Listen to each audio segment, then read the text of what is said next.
decía que felices fiestas, que gracias de nuevo por estar aquí, que no nos íbamos a esperar hasta el año nuevo, sino que bueno, aún en fiestas íbamos a estar un ratito con vosotros, que llevo esta semana pensando, ideando a ver qué podíamos contar hoy en el directo y qué podíamos charlar, y bueno, pues han salido un par de cosillas, de noticias que creo que son interesantes, y un tema de una de las ovejas negras que está por aquí por el chat, que me ha propuesto, que me parece bastante interesante porque es recurrente y creo que puede aportar un punto de vista que a lo mejor os puede ayudar a tomar alguna decisión. Y es que vamos a hablar sobre las ofertas de Navidad, aplicable a Black Friday, aplicable a cumpleaños, a cualquier oferta de estas que se hacen en centros de fisioterapia o en centros sanitarios, no solo de fisioterapia, haciendo descuentos por fechas especiales o haciendo como reclamo, utilizando estas fechas como reclamo, bajando los precios de las sesiones para intentar captar a los clientes. Este va a ser el tema principal sobre el que vamos a hablar. No sé qué os parece, y contándomelo en el chat, y ahora ya os voy recogiendo. Vamos a hablar también sobre un par de artículos, como decía, interesantes, que bueno, es un tema en realidad, que es la aplicación de opioides en dolor, que ha salido hace poquito, hace un mes, en el CDC de Estados Unidos ha sacado una guía para el manejo de los opioides en el dolor crónico, y han salido un par de menciones, incluso un editorial breve, una noticia breve en el New England Journal of Medicine, y en Pain Management ha salido también un artículo muy interesante en el que nos hacen una propuesta de cómo integrar el tratamiento de los opioides, o cómo hacer un marco sobre cómo integrar todos los tratamientos farmacológicos y no farmacológicos en dolor crónico no oncológico, algo que, como sabéis, es un tema que me interesa bastante. Y bueno, os voy a presentar el artículo y un poco lo vamos a comentar si queréis para bueno, dar algunas pautas que puedan ser interesantes, que os puedan servir, y bueno, pues descubriros este artículo por si no lo conocéis, para que lo leáis en profundidad porque tiene mucha amiga. Y luego vamos a comentar sobre el juego del año para móvil. Yo no soy muy gamer, no soy muy jugón, no tengo ordenador de gaming, sino tengo mi portátil, mi Mac, y ya está. Entonces, bueno, pues lo que juego normalmente, y cuando tengo ratitos para desconectar, que intento evadirme de todo lo que tiene que ver con fisioterapia y todo lo que tiene que ver con salud digital o con business y demás, intento jugar algunos juegos que me ocupen, me focalicen toda la atención. Y recientemente, esta Nochebuena, un familiar me ha descubierto, estos jóvenes que os decía en la comunidad, me ha descubierto Marvel Snap, y quiero contaros un poquito sobre el juego, y bueno, pues si nos da un poco margen luego, pues jugar alguna partidilla incluso. Bueno, hemos abierto un espacio sobre Marvel Snap y vamos a comentar sobre esto. Así que nada, estoy a vuestra disposición, os leo en el chat, veo que vamos conectándonos ya y que vamos teniendo gente, así que nada, cualquier cosilla que queréis que comentemos, pues adelante, está el chat abierto y lo vamos viendo. Mientras tanto, os voy contando por dónde empezamos. ¿Empezamos por los artículos o por las ofertas? ¿Qué os parece? A ver, ponedme en el chat, ¿qué os apetece primero? Venga. ¿Dolor o ofertas? ¿Qué queréis?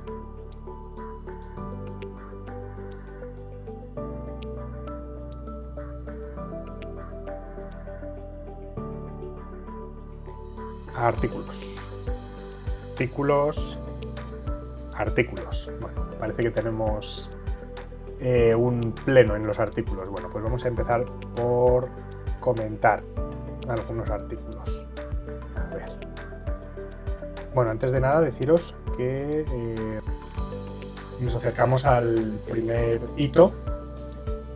Tenemos aquí algunos nuevos seguidores que están entrando, y es que el primer hito es conseguir los 50 seguidores, el segundo es tener 8 horas de directo. No sé si este mes llegaremos a las 8 horas de directo, pero sí que me he propuesto conseguir estos primeros hitos que nos marca Twitch, a ver si lo conseguimos hacer pronto. Bueno, os voy a poner aquí, a ver si lo podéis ver. A ver.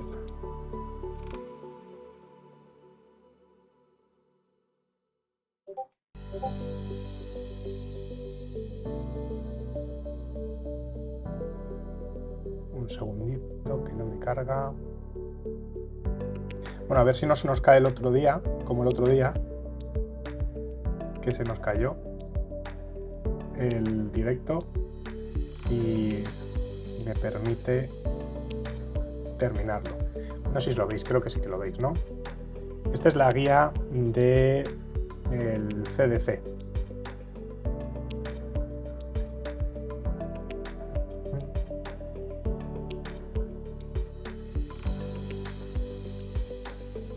¿La veis? ¿La podéis ver?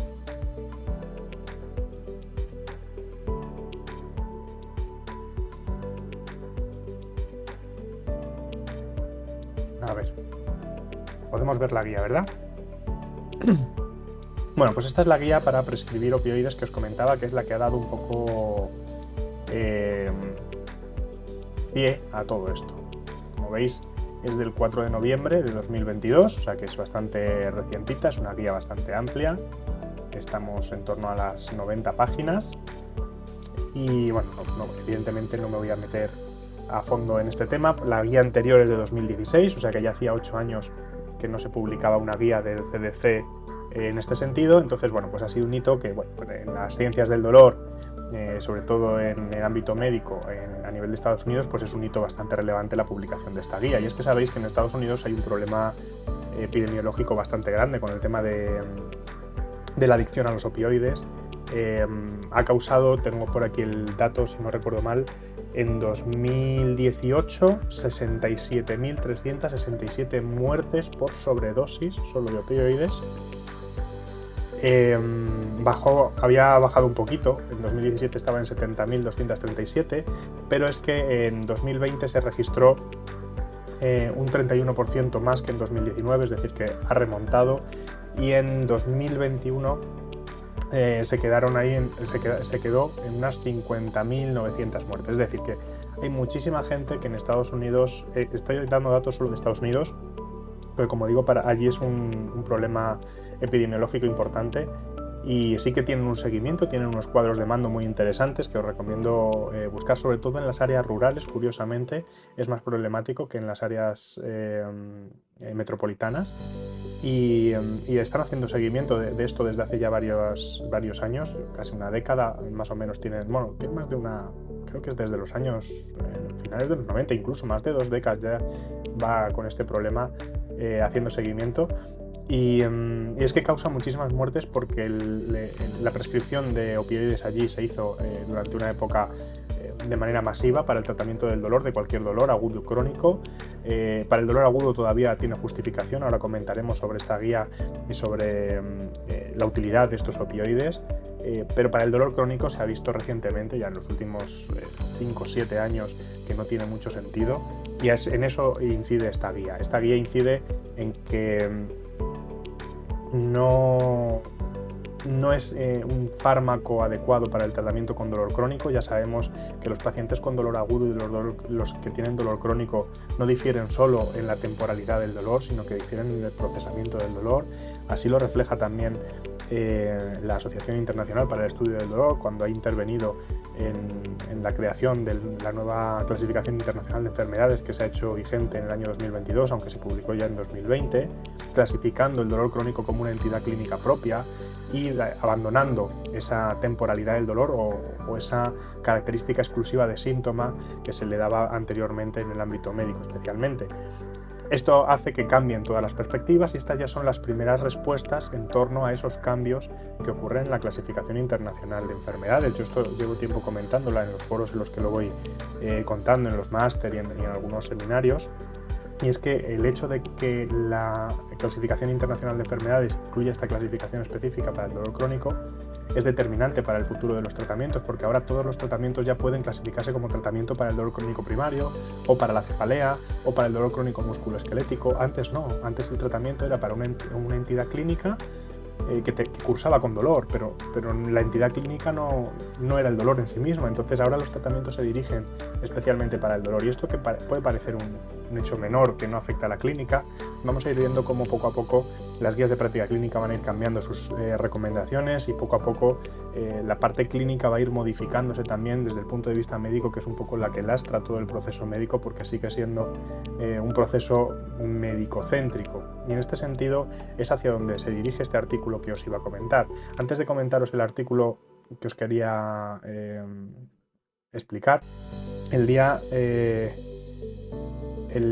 1 de diciembre del 22 se publica en el New England este comentario sobre prescribir opioides para el dolor, hablando de la guía clínica que os decía del CDC. En este comentario, es un comentario breve como veis, básicamente lo que hablan es que sigue siendo un problema, que la guía incide en el uso para el tratamiento agudo, pero elimina lo que en el 2016 todavía se abordaba para el dolor crónico, y en base a este comentario del New England, no solo a este, sino a la guía del CDC, es el artículo que os quería comentar de Nadeau y Lower, Management of Chronic Non-Cancer Pain, a Framework. Este artículo de revisión narrativa nos propone un marco sobre el que hacer una perspectiva global y intentar integrar el tratamiento del paciente, no solo desde el punto de vista farmacológico. Pensar que esta revista es una revista médica y que el tratamiento es especialmente, es Future Medicine el dominio de Pain Management, es decir, es estrictamente médica. En este sentido, el hecho de que en el ámbito médico en Estados Unidos, en las ciencias del dolor, se estén preocupando de integrar otra serie de procedimientos terapéuticos que no son puramente farmacológicos, que para nosotros fisioterapeutas pues puede parecer lo más normal del mundo, pero realmente es un hito que, como digo, va a marcar la tendencia de los próximos 5 o 7 años y va a empezar a incluirse muchísimo más tratamiento. Ojo con esto, que puede parecer muy positivo, pero que puede traer algunas dificultades en profesionales no cualificados introduciéndose en tratamientos no invasivos simplemente porque se están recomendando y porque están de moda.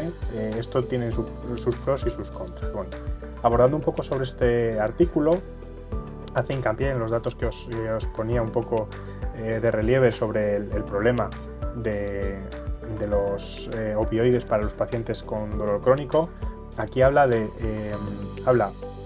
más de 15 a 20 millones de americanos con dolor crónico, no oncológico, ya sea moderado o severo.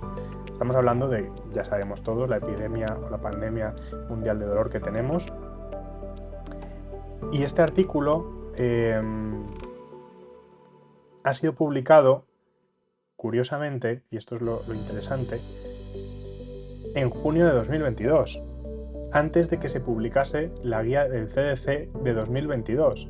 Sin embargo, ya ofrece una alternativa que se recoge en la guía del CDC. Por eso me ha parecido interesante este artículo, porque la tendencia va por delante de las instituciones y ya nos proponen en este artículo un marco, como veis aquí, a ver si consigo pararlo en la parte, a ver, es que está un poco grande, en la parte en la que empieza el marco.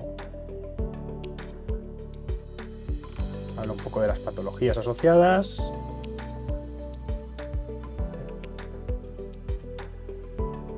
La epidemiología, a ver si lo consigo ver dónde estaba. Benzodiazepinas, tratamientos no farmacológicos, creo que no es. Esta parte me la he saltado. A ver. Voy a presentaroslo en 2 páginas y así lo veremos. Aquí está. Esta parte es importantísima.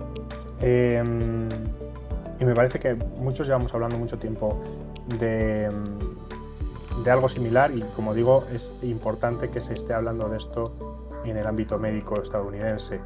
Hablan de una relación mutua de respeto y confianza entre el clínico y el paciente como la base del tratamiento, es decir, la alianza terapéutica de la que tanto hablamos nosotros los fisioterapeutas en España, que tanto se nos llena la boca y que tanto vemos en la práctica clínica, que es tan relevante con el paciente con dolor crónico. No es tan importante el tratamiento en sí. Ojo, un mal tratamiento tiene consecuencias nefastas, pero teniendo ante el mismo tratamiento, teniendo en cuenta la efectividad de los mismos, una vez que ya está establecida, es decir, mismo tratamiento para dos pacientes, uno con el que tienes alianza terapéutica frente a uno con el que no, sabemos que en torno a un 30 o un 35% de diferencia de mejora más en aquellos que tienen alianza terapéutica frente a los que no. Eso es muy relevante.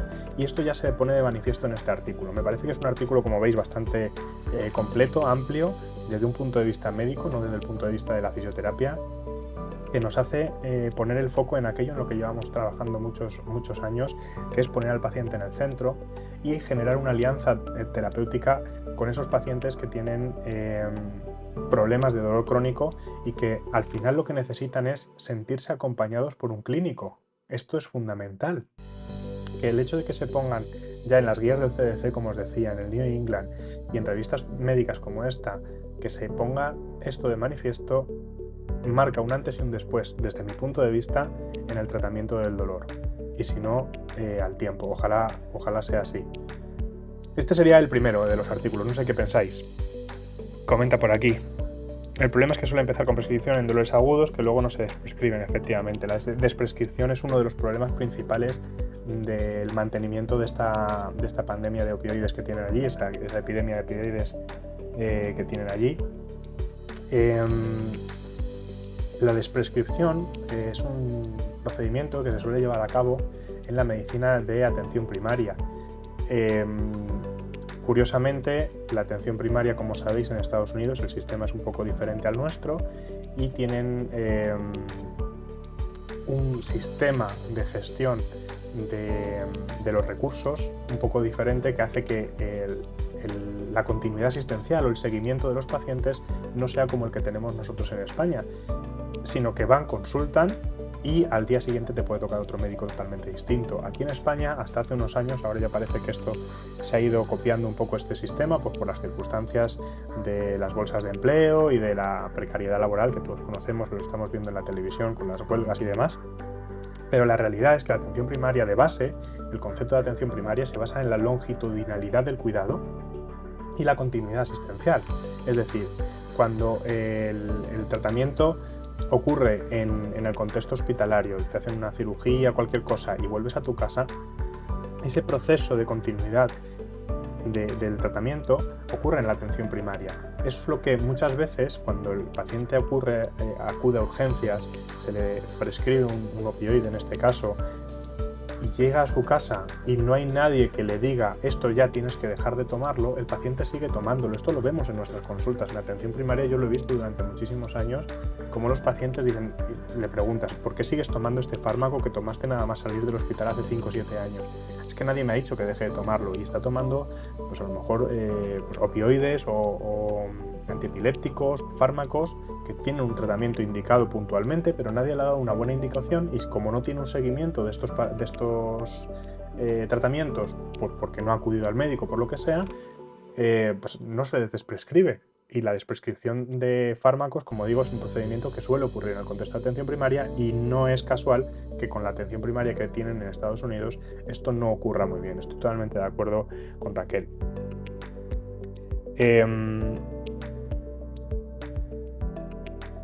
Es cierto que luego la segunda parte que comentaba, que desprescribirlos suele costar bastante. Además, no se puede desprescribir de manera radical, no puedes dejar de tomar opioides de manera radical porque tiene un efecto rebote y genera síndrome de abstinencia y otra serie de problemáticas importantes, o sea, incluso un aumento del dolor en estos pacientes, o sea que no es un tema sencillo.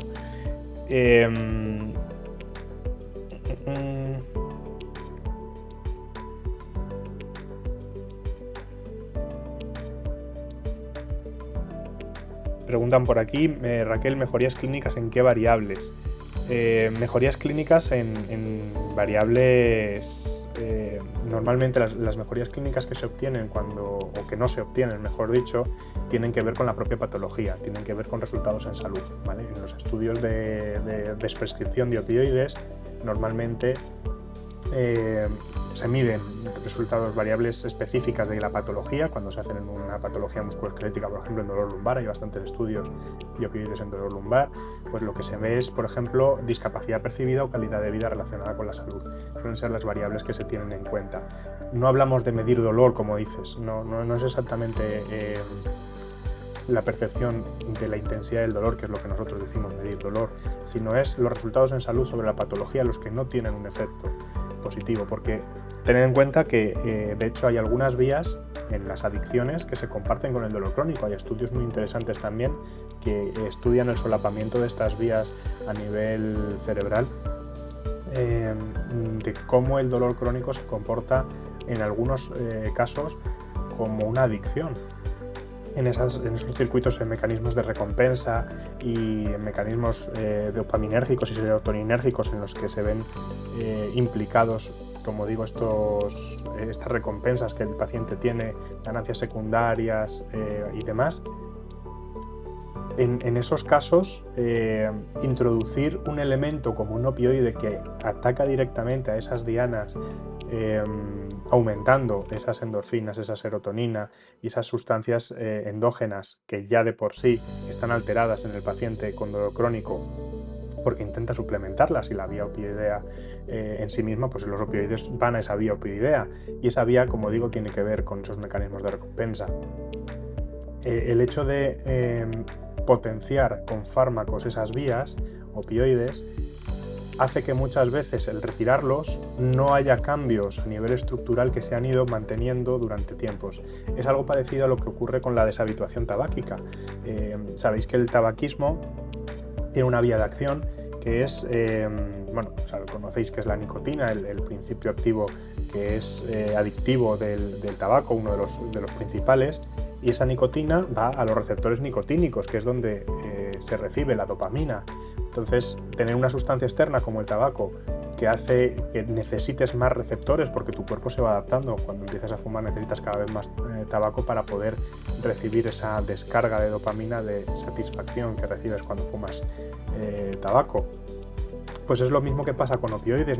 Crecen los receptores opioides para poder asumir esa cantidad de opioide que estar metiendo por pastilla, en este caso, y cuando desprescribes, tu cuerpo sigue necesitando esa cantidad y no ha habido cambios estructurales en el cerebro, no ha habido sinapsis suficientes, no hay un cambio. Dejar de consumir fármacos no cambia tu conducta directamente, sino que necesitas cambiar tu conducta para poder dejar de consumir estos fármacos, y este es un matiz bastante importante, porque la desprescripción, como decimos, al final, aunque es importante, lo mejor es no prescribirlo, no tener que desprescribirlo, y el problema que hay es que la autoingesta de fármacos opioides en las zonas rurales de Estados Unidos es descomunal, causando este volumen de muertes que decíamos en el año 2021, más de 50.000 muertes por sobredosis, porque las dosificaciones que se recomiendan, de hecho en la guía del CDC lo que recomienda precisamente es que si se tienen que pautar para dolor agudo, se recomienda intentar evitarlo en la medida de lo posible, pero se tienen que recomendar a la menor dosis posible. Esto es un punto muy interesante.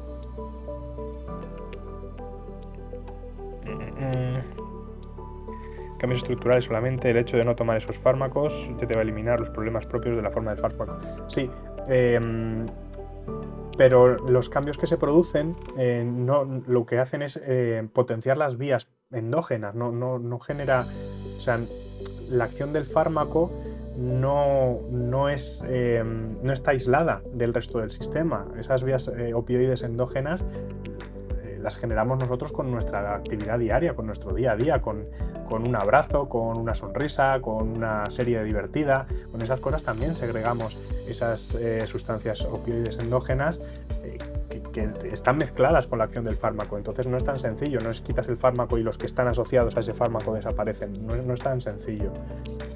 Tampoco soy ningún experto en farmacología en este sentido y me puedo estar equivocando, es una opinión personal, como sabéis que todo lo que comento en este directo, desde donde yo sé hasta donde yo sé, la desprescripción tiene ciertos problemas, como decimos, vinculados a estas redes neuronales asociadas a mecanismos de recompensa y no es un problema de fácil solución por lo que estamos viendo, porque si no sería tan sencillo como prohibir los opioides y buscar alternativas, y no se puede hacer esto. También es cierto que hay otra parte importante, que son los conflictos de interés de la industria farmacéutica en este sentido, que es un tema que podríamos hablar largo y tendido. No es el cometido de hoy, no me he documentado como para poder daros datos, pero sí que tengo opiniones en este sentido, que tendré que documentar, como digo, para poder contaros en otro día.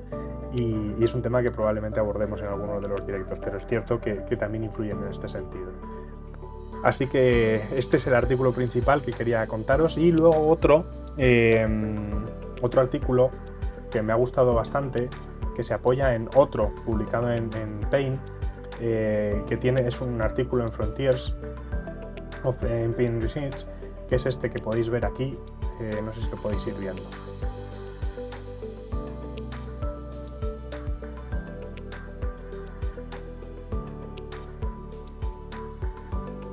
¿Sí?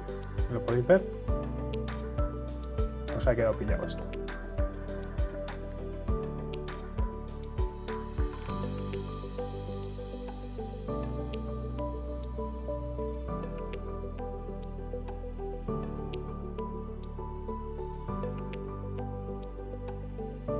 Ahí lo tenéis. Body movement as a biomarker for use in chronic pain rehabilitation and MDT analysis of an RCT of a virtual reality solution for adults with chronic pain. Esto es sin duda... Se me ha quedado aquí, he tocado el enlace que no tenía que tocar. Sin duda, una de las tendencias del año 2023 va a ser la aparición de estudios, ensayos clínicos y el uso de la realidad virtual para el manejo y el tratamiento del dolor. Desde el punto de vista del desarrollo de las tecnologías, Gartner ya en el año 2019 nos lo ponía como que ya estaba establecido en el día a día, que la realidad virtual ya era una realidad en nuestro día a día, valga la redundancia, y ahora lo que estamos viendo ya es el desarrollo en investigación para uso de la realidad virtual en ámbito clínico de manera normalizada. Antes se veían, llevamos muchos años ya leyendo literatura sobre el uso de la realidad virtual ya desde los tiempos de Second Life. O sea, esto no es nada nuevo desde el punto de vista de aparición de la tecnología, de disrupción de la tecnología, pero sí de la democratización de la misma. El hecho de que tengamos dispositivos de realidad virtual tan asequibles como las Oculus Quest, que están en torno a los 300 o 400 euros más o menos, hace que muchísimos grupos de investigación más pequeños puedan dedicarse, o muchísimos investigadores clínicos puedan dedicar parte de sus esfuerzos de investigación y de su interés también, y de su conocimiento, como decimos, por el uso de la propia tecnología a nivel usuario, que puedan aplicarlo a ámbito clínico. Y vamos a ir viendo poco a poco en el año 2023 probablemente cómo desarrollamos muchos estudios en distintas aplicaciones sin generar nuevo software, simplemente del uso de la tecnología. Ya no digo software aplicado, que esto parece que ya hace años se está desarrollando software específico, sino del uso del hardware tal cual viene a nivel comercial para rehabilitación. Ya hace unos años se publicó en el grupo de Motion in Brains de la SAI, en el que yo colaboro y participo, algunos de los investigadores, si no recuerdo mal el IP era Héctor Beltrán, un estudio sobre realidad mixta en pacientes con dolor de cuello. Muy interesante este estudio, alguna vez lo he comentado, no lo he buscado hoy, pero os recomiendo que lo busquéis porque va en esta línea. Y de hecho Héctor, en el último congreso de la Sociedad Española de Dolor, ha hecho una comunicación muy interesante sobre el uso de realidad virtual en dolor, que os recomiendo, si podéis, que veáis si es que lo publican, si es que está publicado el resumen, o que os informéis sobre este tema porque es muy interesante. Y este artículo pone de manifiesto el movimiento, y me ha gustado por esto, porque pone de manifiesto que el movimiento puede ser un biomarcador para la rehabilitación.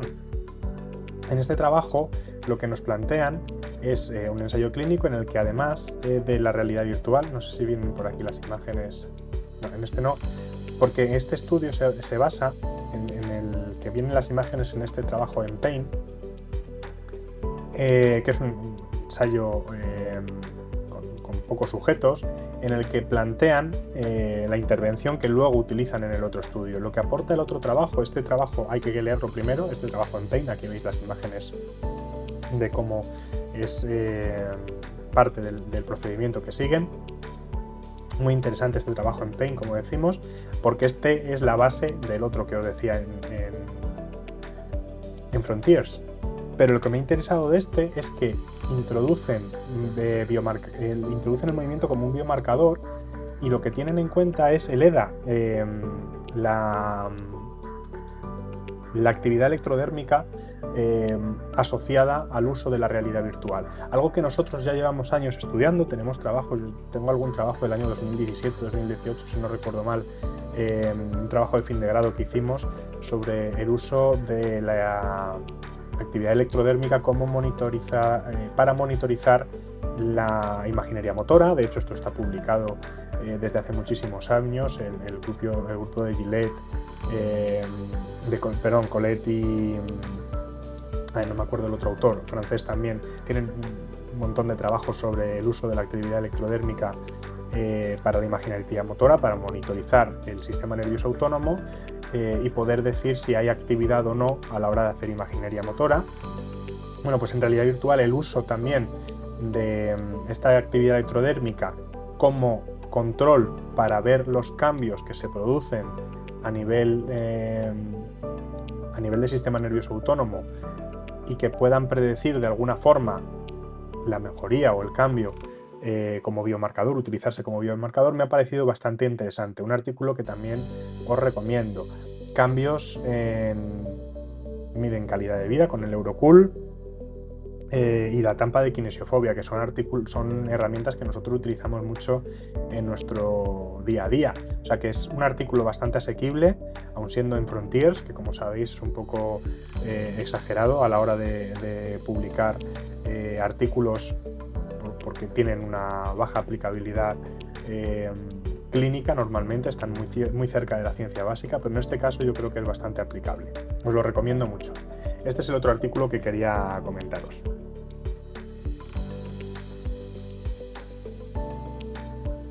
¿Qué os parecen estos trabajos? Bueno, son intensitos, ¿no? Tenéis lectura, os he dado algunas recomendaciones, ya sabéis que luego se queda el directo subido en Twitch durante 15 días y subiré el resumen a YouTube, en el que pondré las referencias, os pondré los enlaces a todos estos trabajos. Son todos de acceso abierto, o sea que vais a poder descargarlos y leerlos en texto completo sin ningún problema. Y nada, espero que en los comentarios del vídeo luego podamos tener este debate tan enriquecedor como el que estamos teniendo en los comentarios del directo. La verdad es que hay algunas recomendaciones muy buenas, como la serie Dopesick que comenta Julián, que está en Disney. Es cierto, es una serie bastante interesante. Hay otro documental en Netflix muy bueno, no recuerdo el nombre, pero tiene que ver también con la crisis de los opioides. Y bueno, pues ahí tenéis material para pasar estos días si queréis. Vamos a ir cambiando de tema. ¿Qué os parece? Nos quedan un ratito, no quiero que el directo se nos haga muy largo hoy, porque son días de pasar en familia y no quiero que se me alargue mucho, pero sí que quería contaros pues las dos cosillas más que os he comentado. Vamos a comentar sobre las ofertas en fisioterapia. Habéis oído hablar muchas veces y se ha debatido muchas veces sobre si está bien o está mal realizar ofertas de descuento en servicios de salud. No sé si vosotros disponéis de un centro, si vosotros habéis hecho ese tipo de ofertas, y comentándomelo en el chat y ahora os iré leyendo. Pero bueno, la realidad es que es algo que vemos frecuentemente. Hay dos formas de presentar estas ofertas normalmente. Una es la oferta de descuento por Navidad y otra es la de regala esto por Navidad. En cualquiera de los dos casos, desde mi punto de vista, si analizamos un poco en profundidad, lo que se trata es de reducir la barrera de entrada, ¿no? Cuando intentamos captar nuevos clientes, en la captación de clientes en los servicios de salud, intentamos promover nuestro servicio como una alternativa a otras vías de solución de su problema o como la solución a problemas que ya tienen, como en cualquier producto o servicio en realidad. Sin embargo, cuando nosotros lo hacemos en un producto o servicio de características sanitarias, tenemos que tener muy en cuenta, y por eso hay una legislación de publicidad sanitaria que se está revisando, aunque todavía no ha salido la nueva versión, pero está en un proceso de revisión para ir actualizándose a los nuevos tiempos. Hay que tener en cuenta hasta qué punto estamos influyendo en el comportamiento del consumidor asociado a ese uso de servicio de salud. Obviamente, publicidad sanitaria es algo que es perfectamente lícito y legal y que se debe hacer. Tenemos que intentar captar nuevos clientes haciendo publicidad. Sin embargo, a la hora de hacerla, ofrecerla a través de descuentos, desde un punto de vista conceptual, induce a pensar en una devaluación o un sobreprecio en condiciones normales del producto o servicio. Nos ha pasado muchísimo con el Black Friday recientemente, pero clásicamente con las rebajas.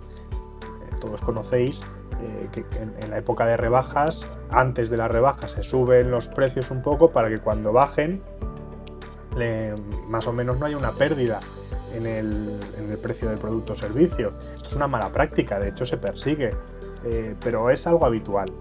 Y eso ya ha quedado en el ideario colectivo, de manera que cuando tú vas a un sitio y te dicen sesiones de fisioterapia, yo qué sé, 50 euros. Descuento por Navidad del 25%, del 50%.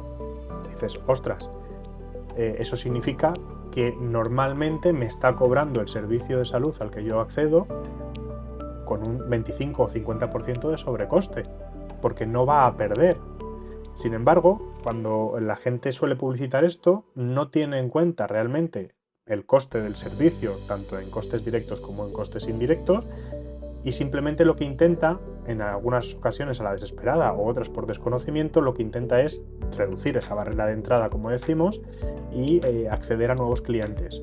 Y esto está bien, no está mal de entrada. Está bien si luego tienes algo para mantener a ese cliente que sea ético. Es decir, esto es un modelo de negocio clásico de cebo y anzuelo. El modelo de cebo y anzuelo es uno de los más antiguos que hay, data de finales del siglo XIX, primeros del XX, y se le atribuye a Gillette, el de las maquinillas de afeitar, aunque se dice que anteriormente hay otros autores que también lo utilizaban, pero bueno, se le atribuye y normalmente lo veréis en la literatura si buscáis sobre este modelo de negocio a Gillette. Y lo que hizo Gillette y lo que cuentan un poco la narrativa de este modelo de negocio es que se dio cuenta de que bajando el precio a la maquinilla de afeitar, pero generaba una necesidad porque era una maquinilla de afeitar que no era estándar, sino que las cuchillas que llevaba solo servían para esa maquinilla de afeitar. Entonces tenían que comprar recambios para esa maquinilla de afeitar. Esto se basa en un sesgo que es el sesgo de costo hundido. Es decir, yo he hecho una pequeña inversión que me ha salido muy barata esta maquinilla de afeitar y ahora lo que hago es que me tengo que comprar las cuchillas para ir intercambiando en mi maquinilla de afeitar y no en las otras que son genéricas. Eso lo que hace es que el lifetime value del cliente, es decir, el valor total que te aporta el cliente a lo largo de su vida útil, es muchísimo mayor que si le pones un coste muy alto al principio por comprar la maquinilla y luego los recambios se los pones más baratos. De esto se dio cuenta Gillette, como digo, a principios del siglo XX. Y eso está, como decía antes, está muy bien, es un modelo de negocio perfectamente lícito y muy útil, pero tienes que tener algo para retener la barrera de salida. Porque si la barrera de salida es baja, como ocurre en los servicios de fisioterapia actualmente, estamos haciendo un pan como unas tortas. Y no estamos haciendo nada más que devaluar nuestro producto, que es un producto de altísima calidad en la mayoría de los casos, pero no le damos el valor añadido suficiente para que se perciba como el valor que tiene. Y luego nos quejamos de que es que pagan poco, es que tenemos salarios muy malos, etcétera, etcétera, etcétera. Algo que no voy a comentar hoy aquí, pero bueno, os hacéis una idea de por dónde van los tiros, ¿no? Entonces, ¿está bien o está mal hacer este tipo de ofertas de cebo y anzuelo? No está mal, no está mal, pero hay que hacerlas teniendo en cuenta que lo que vas a ofrecer después sea útil, porque si lo que estás ofreciendo después es enganchar al cliente con un bono y ofrecerle sesiones que no necesita a cambio para poder cubrir ese sobrecoste que has bajado, lo que estás haciendo está feo. Estás reteniendo a un cliente en un servicio de salud, le estás sobretratando de alguna manera. Entonces, ¿cómo podríamos hacer un uso ético y lícito de este modelo de cebo y anzuelo sin caer en intentar retener a los clientes con sesiones que no necesitan, vendiendo estos bonos o vendiendo sesiones a posteriori o sin tener en cuenta esta barrera de salida? La manera sería a través de programas de salud, es decir, haciendo pequeños descuentos inicialmente en las sesiones que luego se compensen con una suscripción. Es decir, haciendo el valor total de la suscripción de X meses. Al principio te cuesta menos porque es una suscripción, pero tú te comprometes a estar X meses en ese servicio de seguimiento. Esto no sirve para todos los procesos. Procesos agudos que tienen una longitud de vida corta, pues estamos hablando de dolores de cuello crónicos, agudos, de dolor lumbar agudo, de procesos, como digo, que es de lo que se nutre normalmente en los centros de barrio de fisioterapia en musculoesquelética. Esos deberían estar exentos de este tipo de procesos, de este tipo de ofertas, porque la vida útil es de 2, 3 semanas, 4, 5 en el peor de los casos. No tiene mucho sentido intentar captar a un cliente para este tipo de procesos que en 4 o 5 semanas se va a ir porque no vas a poder ofrecerle un servicio de suscripción lo suficientemente largo como para poder compensar la devaluación del precio de la primera sesión que le has hecho. Otro problema añadido a esto es la percepción, el valor percibido, como decimos, de lo que ofrecemos en esa primera consulta, porque normalmente nuestros procesos de fisioterapia parten de una valoración inicial y a continuación el tratamiento. Y lo que ofrecemos, ¿qué ofrecemos para hacer este cebo y anzuelo? Valoración gratuita o descuento en la primera valoración. Pues ya la hemos liado. Si lo que realmente es valioso de nuestro proceso, que es el análisis, valoración, diagnóstico y puesta en marcha del tratamiento, y lo estamos regalando, lo que va a percibir el paciente, que es lo que nos pasa tradicionalmente. Yo he venido aquí a que me toques y no me estás tocando, ¿no? Simplemente estamos hablando. Esas confusiones que habitualmente se dan por un mal manejo de la puesta en valor de los procedimientos habituales que hacemos en fisioterapia, como la valoración o procedimientos de educación, por ejemplo, que realizamos, que no son los que clásicamente el paciente asocia o no tiene la expectativa asociada a nuestro servicio de fisioterapia. Si no los trabajamos bien y no los ponemos bien en valor dentro de las sesiones, lo que puede influir es que el paciente no valore realmente los resultados que está obteniendo de manera lógica, es decir, que no estén vinculados al coste que está asumiendo, y si no está asociado al coste, es decir, le parece demasiado caro para lo que está recibiendo, dejará de venir a nuestro servicio. 1, problema económico para nuestros servicios, y 2, problema de salud, porque probablemente el paciente necesitaría el tratamiento a mayores. Y no es un problema de que no le esté ayudando, sino que no le está ayudando en relación a lo que él considera que le está costando. Y esto es un tema que es difícil de medir, pero la manera es haciendo una buena estimación de cómo poner precios a las sesiones en relación primero a los costes y luego al valor añadido que nosotros proporcionamos, no solo al margen bruto. Tenéis un pequeño tip de una clase de pricing en mi Instagram si queréis acudir. Os lo pondré también en el enlace a YouTube para que podáis ver cómo poner el pricing. Este no tiene que ver con las ofertas, tiene que ver con el pricing de nuestros servicios, no solo de las sesiones, sino de cualquier servicio. Pero en relación a esto de las ofertas, que como digo es recurrente y es un tema que se debate mucho en redes algunas veces, porque cada vez que llega una fecha señalada, pues la gente está vendiendo esto, no está del todo mal, pero hay que tener cuidado con cómo se hace. No sé si tenéis opiniones sobre esto. Dolor crónico episódico yo creo que es el principal foco de estos bonos, sí. Y eso, el tema de los bonos en dolor crónico o en procesos crónicos, como pueden ser paciente neurológico o paciente respiratorio, que son pacientes sin duda de larga estancia, a mí no me parece mal que se intente paquetizar de alguna forma y que se intente promover un coste más reducido proporcionalmente a si se hace un uso puntual del servicio. Porque es verdad, aunque no es cierto que nuestro servicio no es una economía de escala, porque depende en muchos casos, sobre todo si no añadimos servicios digitales, depende de nuestro tiempo y de nuestras manos, hablando burdamente. Entonces no hay economía de escala posible que a mayor volumen, tú tengas menos costes. Esto no es cierto. Quizá tienes menos costes de adquisición, y eso sí, si has incluido en tu estrategia de precios el coste de adquisición de tus clientes, sí que puedes reducirle ese porcentaje de coste de adquisición a un cliente que se mantiene en el tiempo. Por ejemplo, eso sería una muy buena práctica para ofrecer a estos clientes. Pero hacer descuentos normalmente si se hacen al azar y los bonos se hacen pues para que parezca que como compras por volumen, pues te tiene que salir más barato. Esto es un error porque, de nuevo, volvemos a devaluarnos. Nosotros tenemos que hacer una estimación de nuestros costes y sobre eso una estimación de nuestro valor. Y sobre ese valor es con lo que tenemos que establecer la fracción que nosotros ponemos si es que hacemos una suscripción en un programa, o la fracción en el bono si es que nosotros lo vamos a contabilizar por visitas.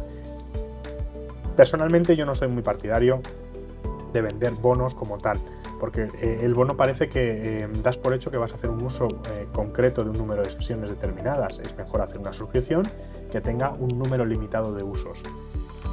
Al final es lo mismo, operativamente es lo mismo, es que vas a ir descontando el número de sesiones de una temporalidad. Sin embargo, conceptualmente, para el paciente es totalmente distinto.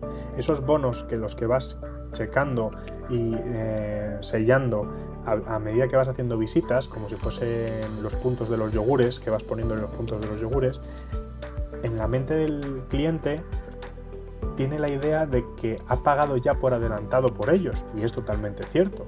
Sin embargo, en un uso del servicio con tiempo, en la temporalidad, se puede ir regulando a medida que se va necesitando el uso del servicio sin tener que influir en el número de visitas como tal. Parece que es lo mismo, pero en la mente del cliente es totalmente distinto hacer un pago por suscripción en la que pagas un mes y tienes un número de usos limitado, que hacer un uso puntual día a día. Porque, como digo, la percepción de que ya lo ha pagado por adelantado hace que perciba que nuestro servicio es mucho más costoso de lo que en realidad está pagando por él. Y es una percepción totalmente subjetiva, como decía, que tiene que ver con ese sesgo de costo hundido. ¿Vale? Como ya lo he pagado, pues tengo que usarlo. Es necesario que lo use. Entonces eso hace que haya un sobreuso de las sesiones. ¿Cuántas veces os habéis encontrado con esa sensación de no, es que yo vengo solo para un masaje? Espera, ¿cómo que vienes para un masaje? Espérate. Sí, porque yo ya lo he pagado y entonces vengo para un masaje. No, es que esto es un servicio de salud. Entonces, si no generamos una buena narrativa, si no generamos una buena estructura de costes en la que nosotros podamos definir cuánto vamos a descontar de esos servicios por el motivo o por el concepto por el que lo vamos a descontar, y entramos en estas ofertas para intentar bajar la barrera de entrada, tenemos que tener mucho cuidado de no caer en esta perversión de sobreuso de servicios para luego poder justificar la bajada de costes inicial y que la barrera de salida esté bien justificada en el lifetime value de nuestro cliente, es decir, que a lo largo de toda la vida útil de nuestro cliente se pueda compensar esa bajada y que lo que tenga simplemente es una bajada inicial de la barrera de entrada, pero no de la de salida, es decir, que no pueda saltar. ¿Qué es lo que ocurre muchas veces? Cuando no tenemos en cuenta la barrera de salida, lo que hace el cliente es que se aprovecha de este descuento, va a la clínica de enfrente a por el siguiente descuento y a la clínica del otro por el siguiente descuento. Y son los cuponeros clásicos de Groupon que van de sitio en sitio haciendo esto. Y esto va en contra de cualquier modelo de asistencia sanitaria con sentido común que se pueda plantear. Desde mi punto de vista, sin duda, no es la opción. O sea, eso es bienestar, eso no es salud. Cuando un paciente tiene esa capacidad de poder saltar de uno a otro sin que tenga ningún tipo de vínculo con el terapeuta, ni esa alianza terapéutica de la que hablábamos, que es tan relevante en esos casos, como decíamos en dolor crónico, para mí no es de recibo. No podemos sostener modelos de negocio que se basen en ese bienestar, en ese masajito aquí y allá, y eso, estas ofertas de descuentos navideños o descuentos por Black Friday, si no se tiene cuidado en cómo se manejan después, inducen a esta práctica. Esto es lo que yo opino, no sé qué opináis vosotros. Bueno, os dejo ahí que opinéis un poco en el chat, que se nos está echando ya el tiempo encima, llevamos ya casi una horita, nos está todavía unos minutillos más y a ver, me pregunta por aquí Mailán si hemos hablado de programas de X meses aplicables solo a patología que van a requerir tratamiento a medio y largo plazo. Sí, he comentado un poco sobre el uso de estos bonos en suscripciones mensuales. En este sentido, yo sí que lo veo una buena práctica el hacer un pequeño descuento, pero siempre teniendo en cuenta el por qué le descuentas. Comentábamos que si tienes en cuenta que vas a reducir el coste de adquisición de ese cliente y tú tienes cuantificado cuánto es el coste de adquisición de tu cliente, algo que son las dos métricas básicas de cualquier negocio desde el punto de vista del marketing, es el CAC, el coste de adquisición del cliente, y el lifetime value, el valor de toda la vida del cliente. Es decir, cuánto va a ingresarte ese cliente a lo largo de toda su vida útil. Teniendo en cuenta esos dos es como vas a poder calcular tu rentabilidad. Si tú tienes un cliente que se mantiene X meses en procesos largos y le reduces el coste de adquisición de esos meses que se mantiene, te puede beneficiar de ese descuento el paciente en largo plazo. Pero ese es lo que le tienes que quitar es el CAC, porque lo has compensado con el lifetime value a largo plazo. Pero en procesos agudos, como decíamos, no tiene mucho sentido venderles un bono, porque mañana se le van a quedar cuántas sesiones sueltas, cuántos ha pasado los que tenéis clínicas o trabajáis en clínica con bonos, os pasa que se quedan bonos sueltos. Y esto es una mala previsión. Tú imagínate que te hacen una estimación, viene un fontanero y te hace un presupuesto y te dice, vale, esto me va a llevar tantos días y me va a costar tanto dinero. Y termina antes, tú ya lo has pagado. Y se te quedan los palmos de narices y dices, ostras, ¿y lo que ya he pagado qué pasa? No, pues por si se le estropea a lo largo del año, yo vengo y se lo cubro gratis. ¿Qué sentido tiene? No sé si es un poco obvio el símil, pero entendedme. Cuando nosotros hacemos esto en un servicio de salud, estamos induciendo al sobreuso de servicios de salud y eso es una mala práctica. Estamos hablando antes del sobreuso de opioides, pues de servicios de fisioterapia exactamente lo mismo. A ver, comenta por aquí. Bono de 12 sesiones a una semanal, con algo de descuento a los de enfermedad arterial periférica para intentar garantizar la adherencia de esas 12 semanas. Se lo puede alargar 2 veces. Bueno, eso son maneras de hacerlo, está razonablemente bien, porque son 12 semanas y porque el proceso, esto es como un proceso, por ejemplo, de tendinopatía, no debería durar menos de 12 semanas si atendemos a la biología, ¿no? Hacer uso de sesiones sueltas de un proceso tendinoso, no sé hasta qué punto de vista es ético incluso. Esto lo pienso sobre la marcha. Pero esto mismo que comentas de las 12 semanas, bueno, pues tienes ahí un margen y tú ya has puesto una temporalidad asociada a ese bono, pero eso no es un bono de sesiones, sino que es un servicio que tú tienes pactado una temporalidad determinada porque ya has observado en base a tu práctica clínica y en base al conocimiento que tienes de la patología que eso es lo que suele durar un paciente y que se puede alargar un poquito, pero que más o menos está ahí.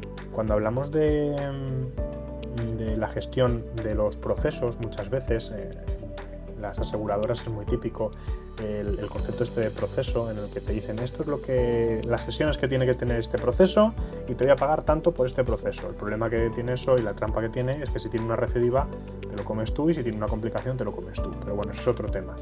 Esos procesos son el paso intermedio hacia los programas de salud, que creo que es la tendencia hacia la que tendremos que dirigirnos en fisioterapia, en la que seamos capaces de presupuestar una temporalidad concreta en base al tiempo de curación de los tejidos y a los procesos concomitantes que pueda tener nuestro paciente, teniendo un margen y en el que en algunos ganaremos y en otros perderemos, pero el equilibrio tiene que estar ahí en base a los costes que nosotros podamos asumir, teniendo en cuenta más o menos que un coste de fisioterapeuta por convenio, aproximadamente el salario por convenio de un fisio te sale a unos 24 euros por hora de trabajo, aproximadamente. Distintos convenios, distintas comunidades, yo he hecho el cálculo con lo que conozco en la Comunidad de Madrid. Se puede ir unos euros arriba, unos euros abajo, pero nos vale para el cálculo. Si tú estás cobrando la sesión a 30 euros, sesiones de una hora a 30 euros, poco descuento puedes hacer ahí. Poco descuento. Entonces tienes que calcular el margen y el pricing asociado a los costes que tienes. Y como digo, el coste que podría reducir haciendo una oferta es el coste de adquisición cuando se asocia a un tratamiento a largo plazo. Pero en sesiones puntuales, si tú reduces esa barrera de entrada, el riesgo que estás corriendo es que la barrera de salida también sea baja, salvo que preveas esa barrera de salida, como decía. No sé si ha quedado claro más o menos el concepto y mi postura, no obstante, como quedará subido, lo podremos repetir, y si queréis que lo comentemos desde otro punto de vista y que incluso hagamos alguna serie de presentaciones de slides que podamos hacer esto, podemos incluso preparar algún webinar o alguna sesión monográfica sobre este tema, porque es un tema que da para largo, es un tema que tiene chicha. Vamos a tener que mirar. ¿Me leéis? No sé si tenéis por aquí, si estáis, si no estáis. Estáis poco.